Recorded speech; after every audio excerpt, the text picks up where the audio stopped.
My name's Alexis Hope. I'm a designer and researcher at the MIT Media Lab in Cambridge.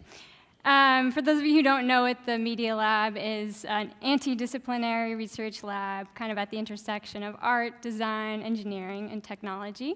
And our mission is to invent the future. It's a pretty crazy place to be honest.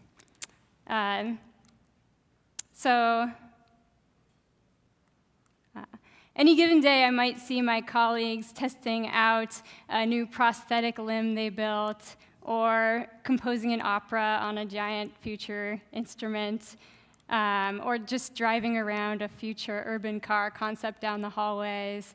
Other people are engineering malaria out of mosquitoes. So that's a typical day around there, except obviously I'm not allowed in the room where they're doing anything with the mosquitoes. Those are behind doors that you have to have some credentials to get into, which is probably good. And there's a lot of weirder stuff people make, which is usually happens late at night when the mice come out to keep the grad students company. And there's this strong culture also of students doing sort of side projects adjacent to their main research, and that usually happens at night with the mice. So today I thought I would tell you a little bit about a side project I started. It's kind of born of equal parts passion and mischief making, and it's also become one of the most meaningful projects I've been a part of. And so around 5 years ago, one of my colleagues, Catherine D'Ignazio, and I, we were just kind of got to talking about our experiences being some of the few women at the Media Lab at the time. Being a woman in technology is a subject for a whole other talk that I'm actually happy not to be giving. But so Catherine had just had a baby while finishing her second year of her master's, because she's incredible. And she was telling me about her kind of frustrating experiences using this noisy, painful breast pump while sitting on the floors of our shiny, fancy building at MIT. So she could feed her kid and run between classes and do all of her research and all the things that she needed to do. So it's kind of a record scratch moment in our conversation, actually, because we were like, wait a minute, here we are at one of the country's kind of highly regarded engineering schools, highly resourced, and you're sitting here on the floor using a piece of technology that's painful, that hasn't been redesigned in decades, and which I didn't even know about until 5 minutes ago, somehow. So we started to ask ourselves, if we're here at this institution and our mission is to invent the future, whose future are we inventing? And does this future not include breastfeeding women and babies for some reason? So we decided we had to do something about it. So in typical side project fashion, we kind of rallied together a band of engineers and designers around the building, many of whom were kind of new parents themselves, so they had some empathy for this issue.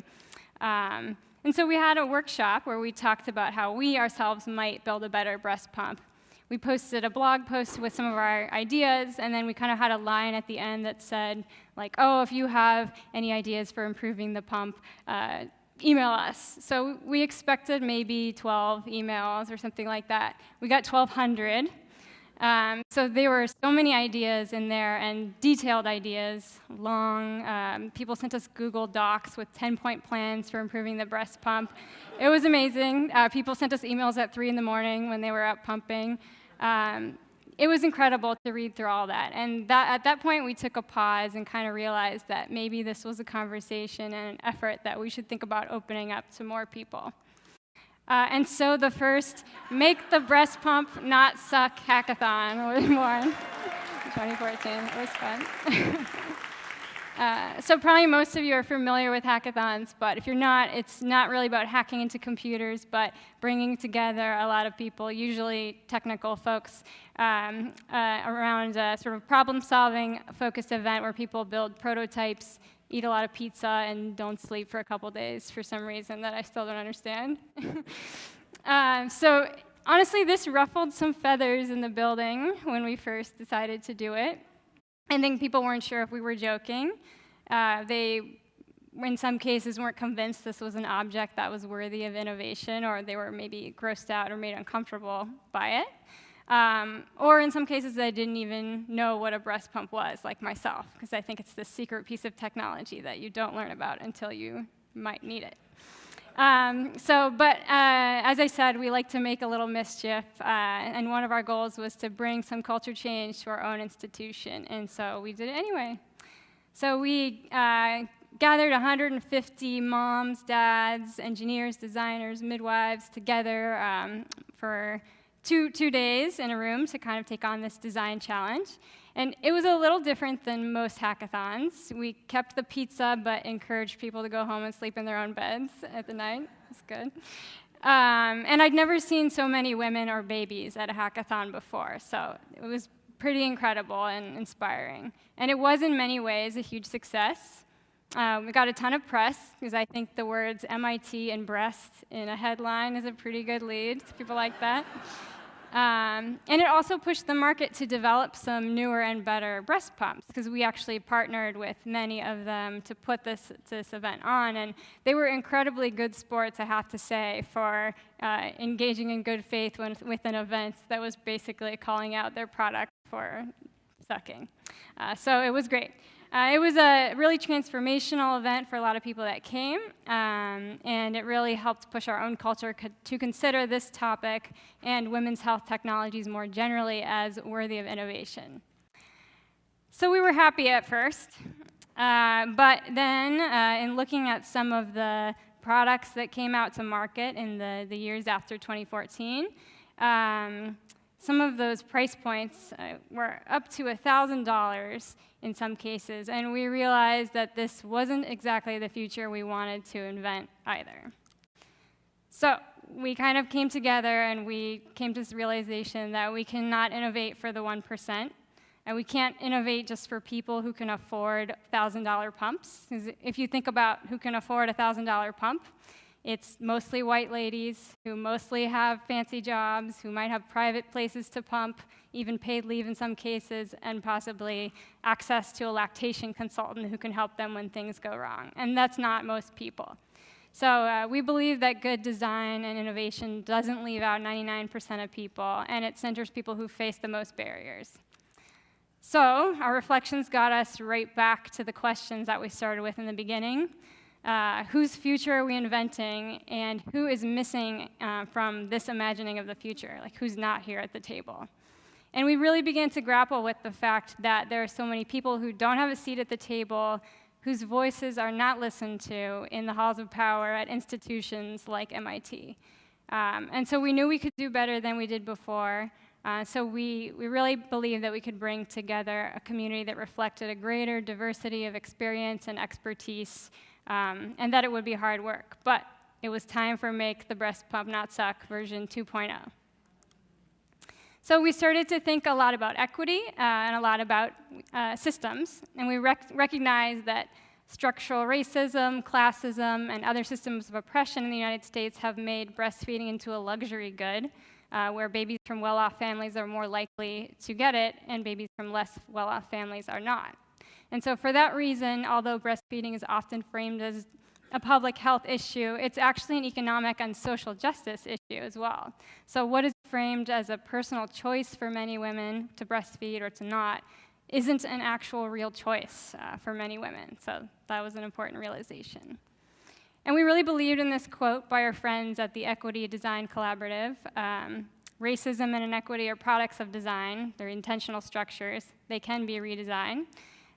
So to work towards that, we spent a year prior to our second hackathon building relationships across many, many lines of difference.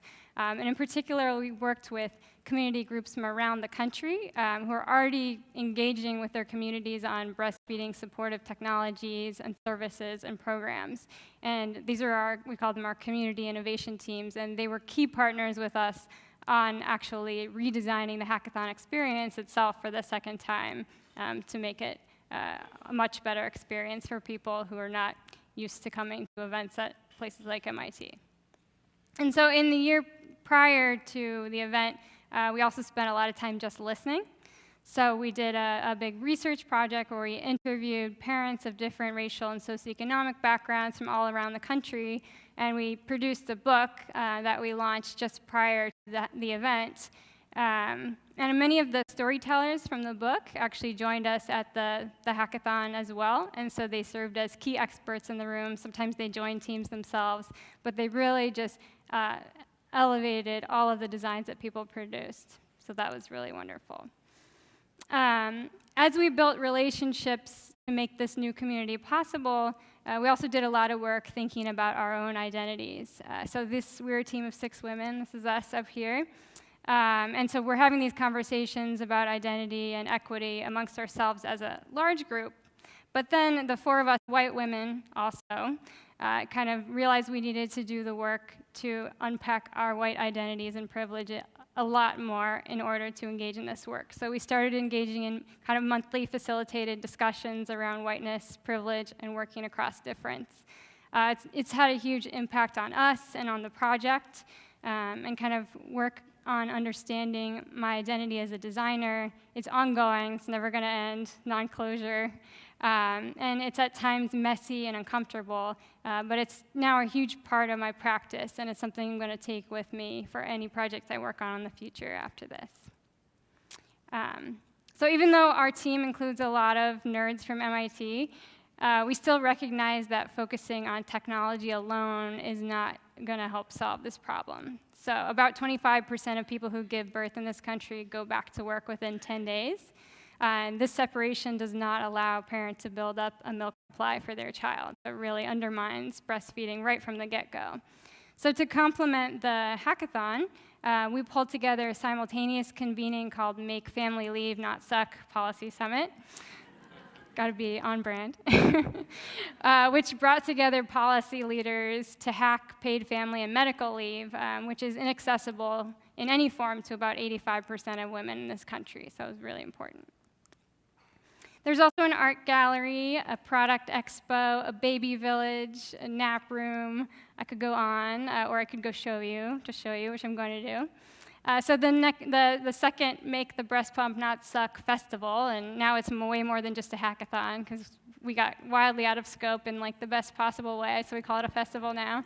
It drew around 250 people across all the events, so we took over the entire Media Lab building. It was amazing.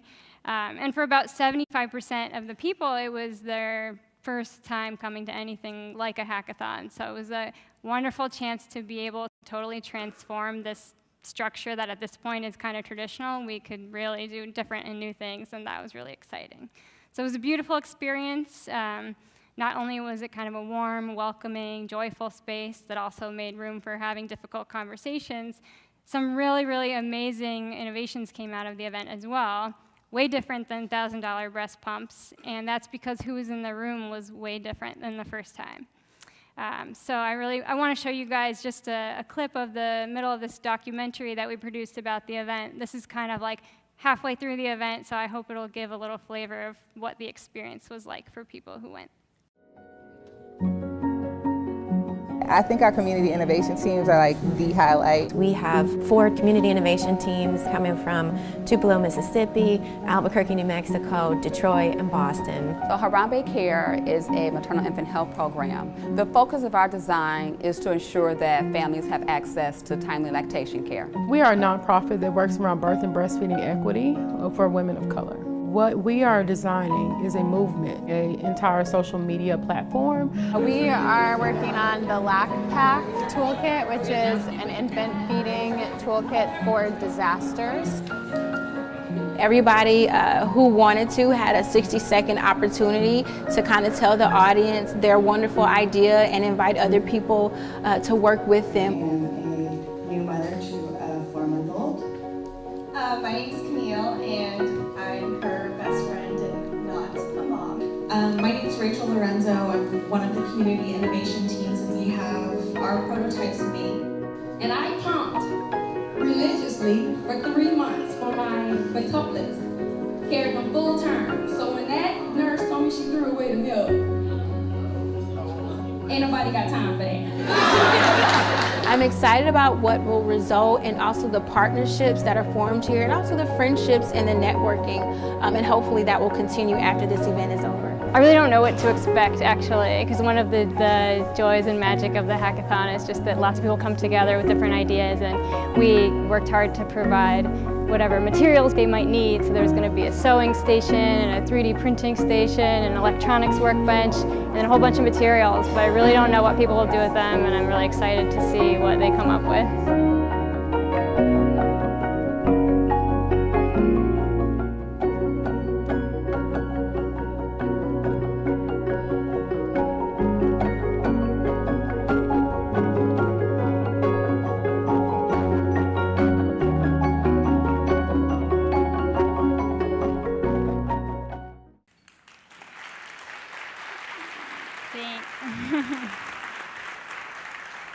So one of the things that happened shortly after the event is we took our carnival on the road. So we traveled to Washington, D.C. to share some of the ideas from the Policy Summit and the hackathon with our senators. So many of our hackathon participants also joined us at the gathering. So we actually met with 16 different offices over the course of a couple days, sharing what happened. Change at this level is slow, and we don't expect paid family and medical leave to get passed during this administration. But learning how to do this kind of advocacy work in connection with technology design, I think, is a critical skill for everyone on our team going forward. So here's us at a couple of our offices. This is at Tammy Duckworth's office, which, for those of you familiar, is a huge advocate for both breastfeeding and paid family leave. So it's an exciting fangirl moment for all of us to be in her office. So about now is where I would end this story, but actually it happily doesn't have an end yet.